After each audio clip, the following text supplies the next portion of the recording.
that's not right.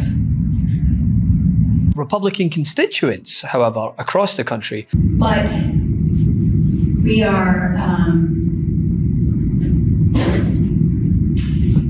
we're in a time and a place where I don't know, I certainly have not been here. What happens when Trump's base finally realizes they've been conned? I'm about to show you footage from a town hall in Georgia that has Republican strategists panicking. Orange turds' loyal voters are turning on their representatives faster than Trump turns on his former allies. We're talking grandmothers with American flag pins yelling about the Constitution, veterans demanding answers about budget cuts, regular folks worried about their Medicare disappearing. The anger in these town halls is giving major Tea Party 2009 vibes, except this time Republicans are on the receiving end of the rage, and it could cost them everything in November. Hey, do us a favor, hit that subscribe button. We know you want to. Go ahead, we'll wait. All right, appreciate it. Now, back to the video. We are all afraid. Okay?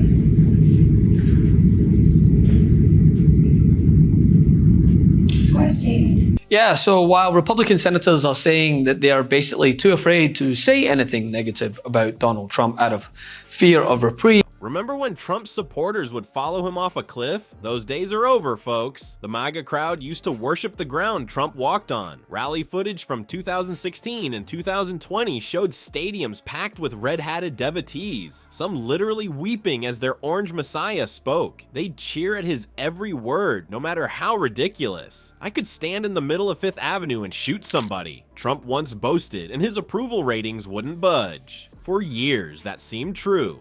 But the tides are turning, and nowhere is this more evident than at Representative McCormick's recent town hall. Videos captured by Greg Bluestein from the Atlanta Journal-Constitution show a scene that would have been unimaginable just a year ago. Instead of adoring fans, McCormick faced a room full of angry constituents, and boy, were they mad. When McCormick tried defending Trump's policies, the room erupted in jeers. You could almost see the sweat forming on his brow as he struggled to maintain composure. One particularly tense moment came when he attempted to explain away potential cuts to Social Security and Medicare. The crowd wasn't having it. No, it isn't. They shouted back at his claims, their faces contorted with genuine anger. The body language in that room told the whole story. Arms crossed defensively, brows furrowed in frustration, people literally standing up from their seats to confront their representative. This wasn't the polite disagreement of a typical town hall. This was raw, unfiltered rage from voters who feel betrayed. One woman cut straight to the chase, telling McCormick he had done a disservice to his constituents. The crowd erupted in applause when another attendee questioned why the supposedly conservative party wasn't standing up to Trump. You could practically see McCormick shrinking behind his podium as the room cheered this direct challenge to his leadership. The most telling moment, when a constituent pressed McCormick on what he would do to rein in the megalomaniac in the White House. Not exactly the language you'd expect from voters in a district that went overwhelmingly for Trump in both 2016 and 2020. These aren't liberal infiltrators. These are the very people who put Trump in office, now awakening to the reality of his policies. And speaking of awakening, McCormick really stepped in it when he compared his own constituents to January 6th insurrectionists.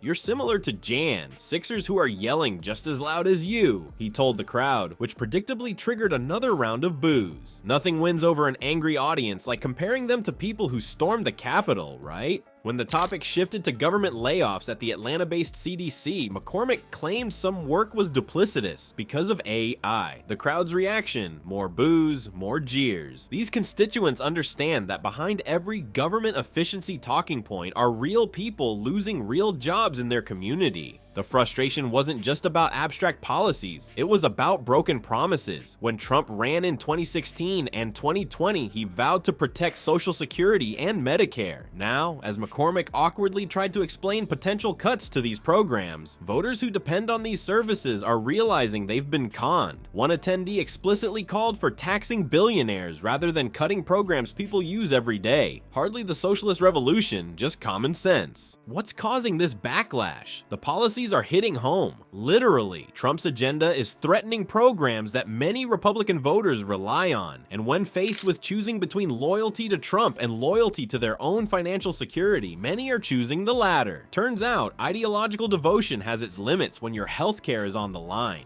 Perhaps most shocking is where this town hall took place. Roswell, Georgia, one of the reddest districts in America. This wasn't San Francisco or Brooklyn, this was Trump country. If he's losing support here, where exactly is his base still solid? The answer is becoming increasingly clear. Nowhere is safe for Trump anymore. When McCormick suggested that shortfalls in Social Security, Medicare, and Medicaid would occur if the government continued to grow, the immediate pushback from the crowd revealed just how much these programs matter to conservative voters. These aren't entitlements to them. They're earned benefits they've paid into their entire working lives. One constituent pointedly reminded McCormick that it's Congress's job to direct and appropriate federal spending, not the president's, and that he was failing to stand up for his constituents. The crowd's applause showed this sentiment resonated widely. They expect their representatives to represent them, not blindly follow party lines or presidential whims. The tariff time bomb has finally exploded in Trump's face. After years of promising his base that these trade policies would bring jobs back and make America great again, the economic reality has hit home. Literally. At the Georgia Town Hall, constituents didn't mince words when they described the damage and extreme hardship of Trump's tariffs on their daily lives. These aren't just abstract economic policies anymore. They're the reason your groceries cost more, your appliances are pricier, and your paycheck doesn't stretch as far as it used to. Remember how Trump swore his tariffs would only hurt China? Well, surprise, surprise. They're actually hurting the very Americans who put MAGA signs in their front yards. Every time you pay $3 more for cereal or $50 extra for a washing machine, you can thank the orange turd's brilliant economic strategy. His supporters didn't sign up for this financial bloodbath, and now they're realizing they've been played for fools. But it's not just the tariffs that have Trump's base seeing red. The most sacred cow in American politics, Social Security, is now on the chopping block. During the Georgia Town Hall, voters explicitly voiced concerns about the gutting of Social Security and Medicaid. Remember when candidate Trump boldly declared he would never touch these programs? "I'm not going to cut Social Security like every other Republican," he promised in 2015. Fast forward to today, and his administration is eyeing cuts that would devastate millions of seniors who depend on these benefits for survival. The betrayal cuts even deeper for rural communities that voted overwhelmingly for Trump. These areas are already suffering from hospital closures, limited public services, and economic decline. Now they're learning that Trump's budget proposals would slash farm subsidies, rural development grants, and healthcare access programs that serve as lifelines for these forgotten communities. The same voters who trusted Trump to be their champion are watching in horror as he pulls the financial rug out from under them. Federal workforce cuts are another ticking time bomb. When politicians talk about trimming government fat, it sounds great in theory, but in practice, it means the Social Security office that processes your grandma's benefits is understaffed. It means veterans wait longer for medical care. It means food safety inspections happen less frequently. For red districts where government jobs are often some of the few stable employment options, these cuts translate directly to unemployment and economic hardship. Republican representatives like McCormick are finding themselves in impossible positions at town halls. How do you defend policies that are actively harming your constituents? You can't. That's why we're seeing these uncomfortable confrontations where elected officials squirm, dodge, and ultimately fail to provide satisfactory answers. The economic pain is too real and too immediate for political double talk to work anymore. And here's where it gets even more ridiculous. The mastermind behind many of these devastating cuts, none other than Elon Musk, the billionaire who's never had to worry about making rent or choosing between medicine and food. As head of Trump's Department of Government Efficiency, DOGE, Musk has recommended firing thousands of federal workers and slashing services that millions of Americans rely on. The irony of a billionaire telling working class people they need to tighten their belts isn't lost on voters, especially when they discover Musk's companies have received billions in government subsidies. Musk's plan calls for a staggering 75% reduction in some federal agencies. Imagine what that means. 3 out of 4 workers gone at departments handling veterans benefits, Social Security claims, disaster response, and food safety. This isn't trimming fat, it's amputating limbs. And Trump supporters in rural America would feel these cuts most acutely, as government services often provide essential infrastructure in areas private companies find unprofitable to serve. deserve. The economic backlash brewing in Republican strongholds represents a fundamental shift in Trump's support. People can ignore offensive tweets or overlook personal scandals, but they can't ignore their empty wallets or threats to their retirement security. This isn't about politics anymore. It's about survival. When your healthcare costs are skyrocketing because of tariffs while your Medicare benefits are under threat, your political loyalty takes a backseat to your financial security. What we're witnessing isn't just isolated grumbling, it's the beginning of a revolt against policies that were sold as populist but are proving to be anything but. The very Americans who believe Trump would fight for them are discovering he's actually fighting against their economic interests. Each town hall confrontation is another crack in the foundation of Trump's political support, and McCormick's disastrous meeting in Georgia is just the tip of a very large iceberg. That iceberg McCormick hit in Georgia, it's just the visible part of a massive political glacier forming under the Republican Party's feet, and nowhere is the ice cracking louder than in Florida. The Sunshine State, once a playground for the MAGA movement, is giving Republican strategists night sweats as special elections approach in districts that should be redder than Trump's face after a round of golf.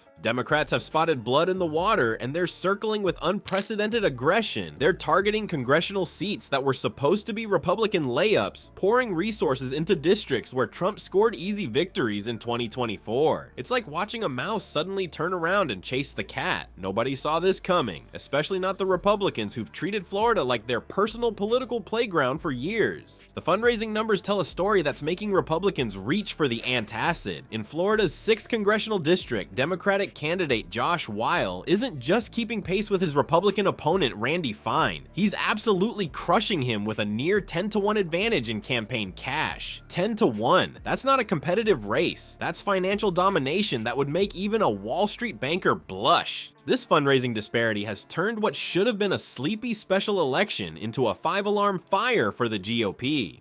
Randy Fine, Trump's hand-picked candidate, is watching his Democratic opponent rake in donations while his own campaign account looks like it was robbed by the Hamburglar. And he's not the only Republican watching his safe seat suddenly look about as secure as a sandcastle at high tide. The panic level among Republicans has reached such heights that Trump himself is jumping into the fray, personally hosting teletown halls to prop up his candidates. When the big cheese has to personally intervene in races that should be automatic wins, you know the situation has gone from concerning to someone get me my blood pressure medication.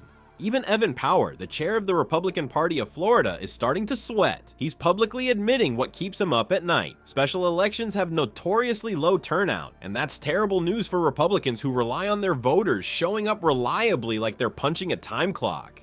Lower turnout means unexpected results, and unexpected is the last thing Republicans want right now. But here's where it gets really interesting, and by interesting, I mean awkwardly hilarious. Remember the bitter feud between Trump and DeSantis? The one where they exchanged insults like middle schoolers fighting over the last chocolate milk? Well, that rivalry has apparently been put on pause because the situation is so dire that DeSantis' team is now helping Trump's candidates. A DeSantis staffer actually sent messages urging voters to support the Republican in the 6th district. Nothing says we're in trouble quite like mortal enemies suddenly becoming best buddies. This unholy alliance between the Trump and DeSantis camps is like seeing the Joker team up with Batman. It only happens when something truly terrifying is on the horizon. In this case, that something is the very real possibility of losing seats that Republicans have long considered their birthright. Democrats, meanwhile, are gleefully framing these special elections as early report cards on Trump's administration. They're reminding voters about federal workers getting pink slips and agencies being gutted like fish at a seafood market. Every policy fumble,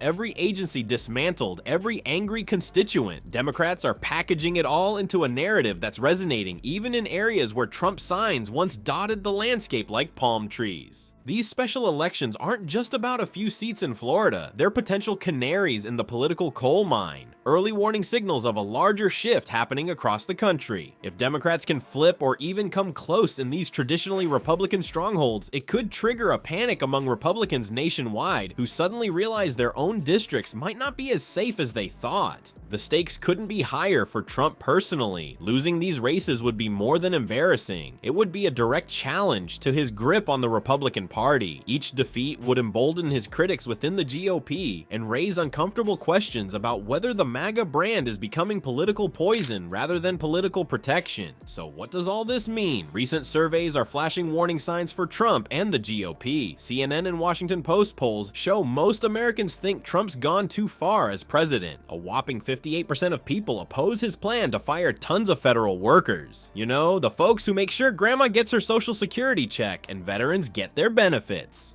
The writing is on the wall, folks. Trump's support isn't just cracking, it's turning into the Grand Canyon of political disasters. The real question now isn't if his base will abandon him, but how many Republican candidates he'll flush down the toilet with him in November. See any MAGA meltdowns in your town? Drop a comment below.